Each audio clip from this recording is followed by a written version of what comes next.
లేరు, నాకు నా మీదనే బాధ్యత ఉంది అన్నప్పుడు ఇంకా మ్యాజిస్ట్రేట్ అవసరం లేదు, కోర్టుకు వెళ్ళి నేను చెప్పుకోగలుగుతాను, దీంట్లో నాకు బలం ఉందని అనిపించినప్పుడు నువ్వు చేసేయడమే ఈ హక్కు కూడా మనకి ఇచ్చింది. రైట్, క్లియరా?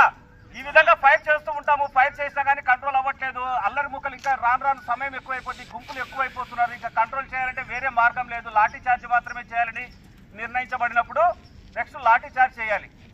కాబట్టి ఇప్పుడు ఈ విధంగా ఇలాగ మాట్లాడుకున్నాం. మీరు రాళ్ళు విసురుతున్నప్పుడు ఇలాగ ఫైట్ చేసేకి చాలా ఇబ్బందిగా ఉంటుంది. ఇటువంటి సమయంలో ఏం చేస్తామని చెప్పావు? లాఠీ సెక్షన్ లో ఉన్నటువంటి right and left number 1 escort కెలియా లైన్ తోడ్ అంటారు. వీళ్ళకి నీలింగ్ పొజిషన్ చెప్తారు, వాళ్ళు కూడా వచ్చి నీలింగ్ పొజిషన్ లో వాళ్ళకు రక్షణగా నిలబడతారు. ఈ ప్రాక్టీస్ ఒకసారి చూద్దాం. Kneeling position, lathi section right and left number 1 escort కెలియా లైన్ తోడ్. త్వరగా వచ్చి వాళ్ళకి నీలింగ్ పొజిషన్ లో కూర్చొని రక్షణగా మీకు వాళ్ళకు రాళ్ళు తగలకుండా స్టోన్ గార్డును పెట్టండి.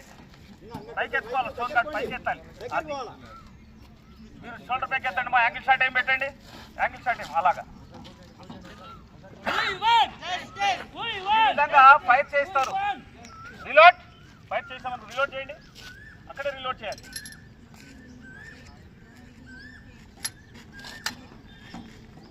ఫైట్